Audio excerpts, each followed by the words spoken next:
어둠이 삼킨 게임기. 아침에 눈을 뜬 시준이는 머리가 좀 아팠어요. 어젯밤에 방으로 돌아와서도 잠을 제대로 자지 못했거든요. 게다가 젖은 잠옷을 입은 채로 잠자리에 들어서인지 춥고 열도 나는 것 같았어요. 엄마가 깨우러 왔을 때 시준이는 아프다는 말을 할 수 없었어요. 아니, 하기 싫었어요. 지금 시준이는 엄마 아빠와 버스를 기다리고 있어요. 오늘은 시준이네 가족이 할머니 댁에 가는 날이거든요. 하지만 잔뜩 고린한 시준이는 아빠, 엄마와 멀찍이 떨어져 서 있었어요. 아무리 약속을 안 지킨다고 그런 게 다 어디 있어? 말은 해주고 버려야지. 시준이는 입을 쭉 내밀고 가방 속의 게임기만 만지작거렸어요. 휴대용 게임기는 컴퓨터 화면처럼 크지는 않지만 밖에서도 게임을 할 수 있다는 게 참 다행이에요.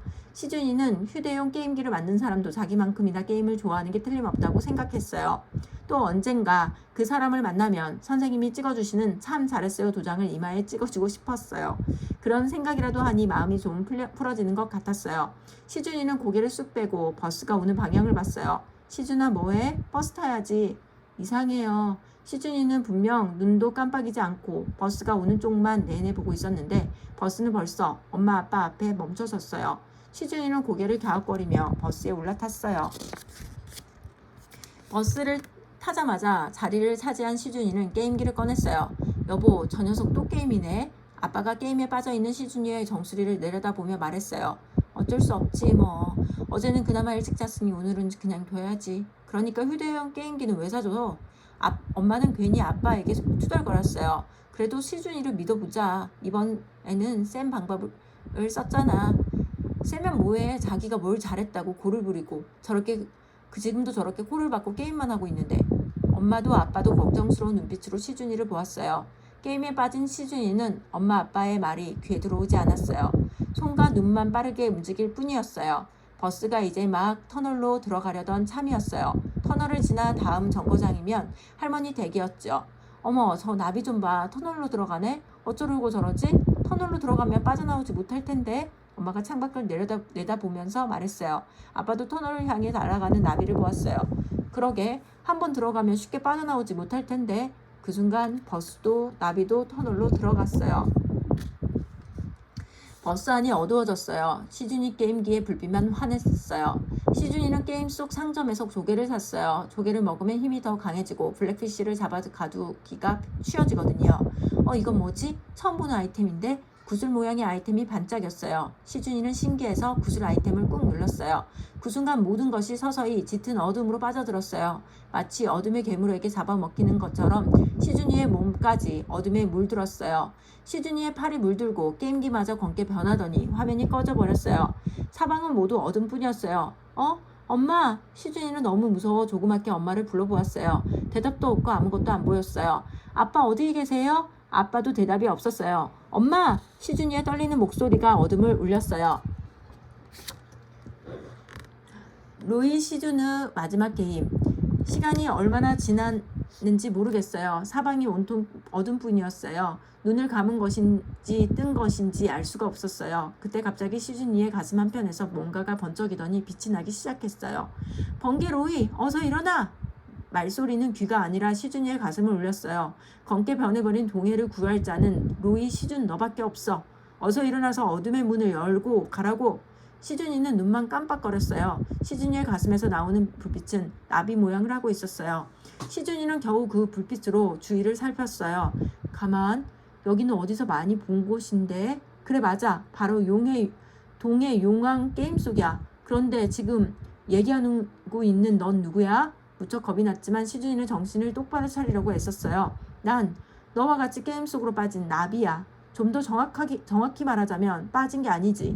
동해 용왕이 부탁을 받고 너를 게임 속으로 데리고 왔다고 해야 맞겠네? 이무기의 장난질을 더 이상 그대로 둘 수 없어서 마지막 게임을 너에게 맡긴 거야.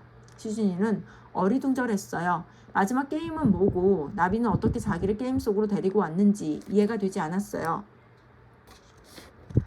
궁금한 것이 많겠지만 지금은 그런 거 따질 때가 아니야. 차차 알게 될 테니까 어서 다음 어둠의 문으로 들어가. 나비가 갸냘픈 날개를 파닥이며 시준이를 재촉했어요. 나비의 몸에서 불빛이 반짝였어요. 시준이가 뭔가 질문을 하려는 순간 버스 문이 열렸어요. 시준이는 나비에게 끌려가듯 문을 넘어섰어요. 그러자 블랙피쉬들이 달려들었어요. 시준이는 생각할 틈도 없이 블랙피쉬들을 잡았어요. 동시에 로이 시준의 레벨이 계속 올라갔지요.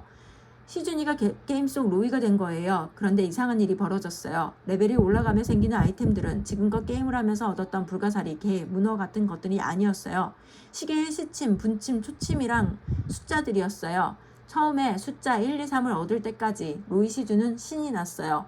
자꾸 이기니까 상대가 만만해 보였어요. 자기가 직접 게임 속 로이가 된 기분은 아주 그만이었어요. 하지만 게임을 하면서 얻어야 하는 숫자가 커질수록 블랙피쉬의 힘이 세졌어요. 반대로 로이 시준의 힘은 점점 빠졌어요. 로이 시준은 마지막 숫자 11을 얻기 위해 엄청 힘이 센 블랙피쉬를 힘겹게 물리쳐야 했어요. 이제 더 이상 블랙피쉬는 달려들지 않았어요. 지칠 대로 지친 로이 시준은 바닥에 그대로 쓰러졌어요. 손가락 하나 움직일 힘도 없었어요. 마지막 어둠의 문이 열렸지만 로이 시준은 그 안으로 들어갈 수가 없었어요. 저 너머에 분명 이무기가 있을 텐데 지금의 상태로 이길 수 있을지 자신이 없었죠. 어둠 속에서 로이 시즌은 눈만 깜빡거렸어요. 도대체 이 게임을 왜 계속해야 하는 거야? 키보드로 게임할 때는 그렇게 시간이 빨리 가더니 지금은 100년도 더 된 것 같아. 엄마가 무작정 컴퓨터를 꺼버리고 책을 보라고 하면 화가 났었는데 지금은 게임만 해도 왜 힘들고 지루해질까? 게임이고 로이고 전부 싫어. 아, 그런데 왜 갑자기 엄마가 보고 싶지? 로이 시준은 눈물이 나려고 했어요. 시간을 잘 지키면 엄마 몰래 게임 한 판 잘 같이 해주던 아빠도 생각났어요. 너 아기같이 엄마 아빠 보고 싶어서 우는 거구나. 로이 시준의 가슴에 박혀있는 나비가 반짝였어요. 누가 운다고 그래? 그나저나 마지막 게임은 뭐야? 그리고 나 여기서 나갈 수는 있는 거야? 내가 데리고 왔으니까 잘 알 거 아니야. 로이 시준은 잔뜩 화가 난 목소리로 물었어요. 알았어. 이제는 설명을 좀 해줘야겠군. 동해 용왕 게임에서 마지막 게임이 뭐지? 누구보다 시준님, 내가 잘 알 텐데.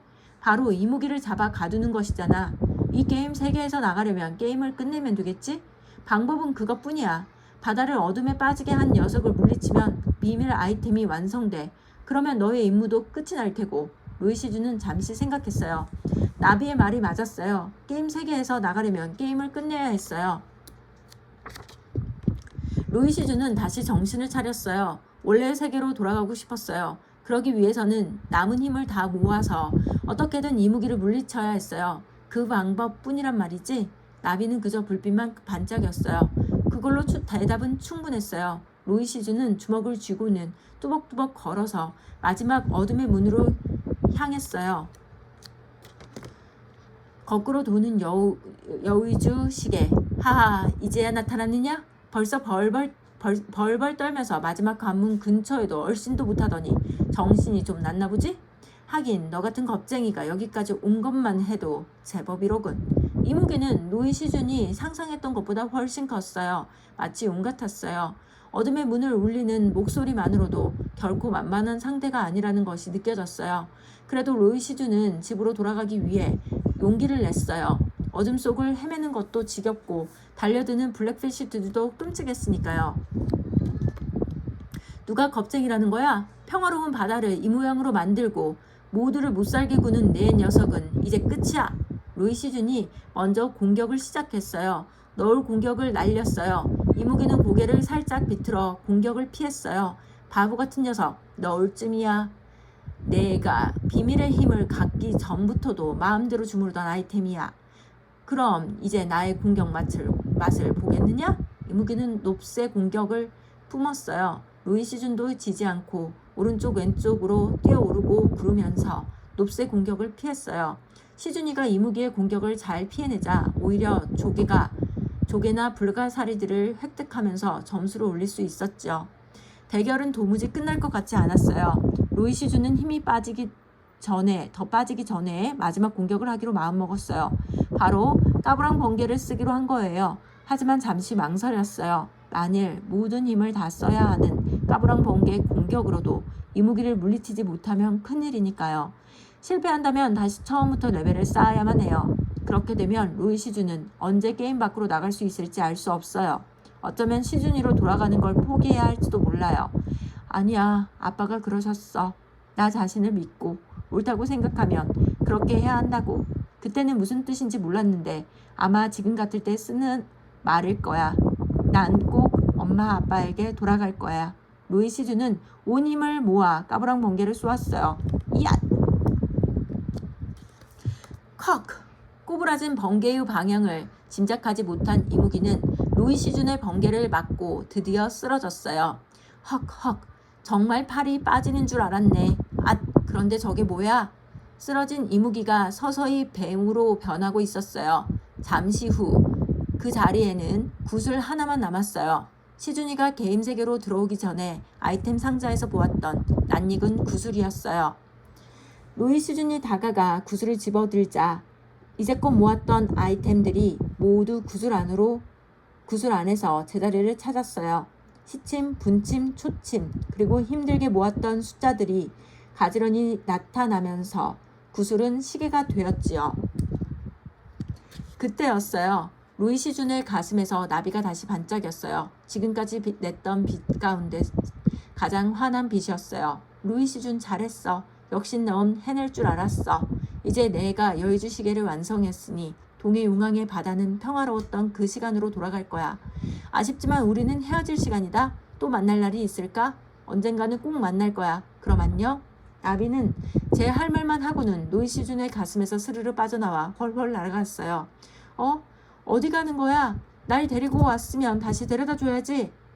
로이 시준이 나비를 잡으려는 순간 손에 들고 있던 여의주 시계가 흔들렸어요. 그러더니 째깍째깍 소리를 내면서 시계 바늘이 마구 뒤로 돌기 시작했죠.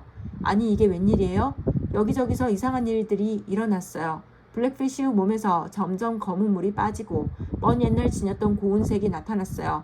바닷물도 맑아졌어요.